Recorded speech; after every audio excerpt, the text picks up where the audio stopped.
বিয়েও না করলে তো আমি বিষ খেয়ে মরবো, তারপরে ওদের খারাপ আমি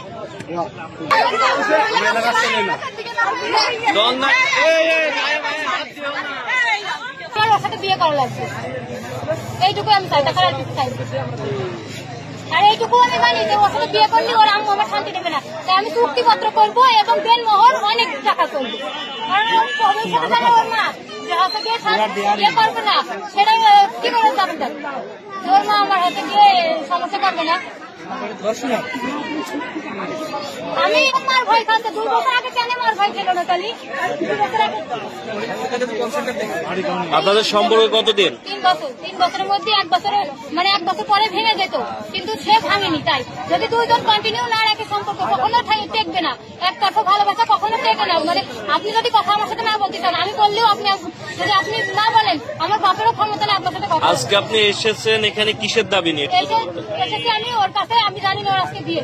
আমি বলতে চাচ্ছিলাম যে আমি ওর পা ধরে বলবো, তুই আমার সাথে এমন করিস না, তোর তো আমি সব দিয়ে দিচ্ছি, আমার যেটুকু সম্বল আমার কানে তুলছিল সরলে সেইটুকু দিয়ে দিচ্ছি। আমি বলেছি যে তুই গাড়ি কেনার মধ্যে দিচ্ছি, তোর আমি সব কিছু দিয়ে দিচ্ছি, তারপরে তুই আমার সাথে এমন বেইমানি কানে করছিস। তাই আমি এইটুকু শুধু বলতে এসেছিলাম, কিন্তু বাড়ি এসে শুনছি ওর বিয়ে। এখন আপনি কি বলছেন? ওর বিয়ে করবে, যদি বিয়েও না করে তাহলে? বিয়েও না করলে তো আমি বিষ খেয়ে মরবো, তারপরে ওদের খারাপ আমি।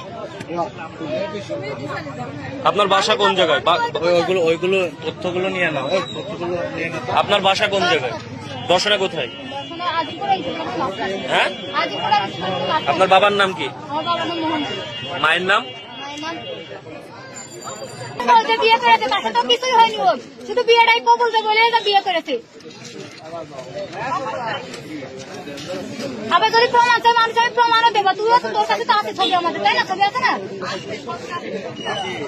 তারপরে তোরা সবাই দেখেছিস যে ও দিয়েছে, তোরা তো প্রায় প্রায় দেখিস যায় মাঝে মাঝে দর্শনে।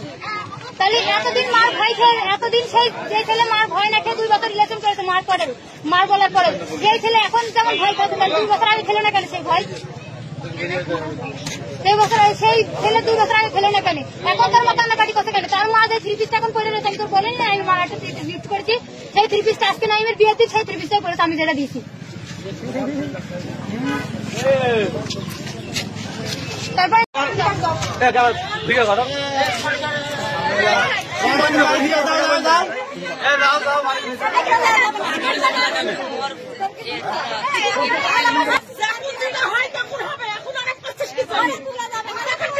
ঘরে নিয়ে গিয়েছে, ঘরে দেওয়া যাবে না। ঘরে তো আগেই কি হলো? তখন কোনে ছিলেন? ছিলাম না আমরা দেখবো কেন?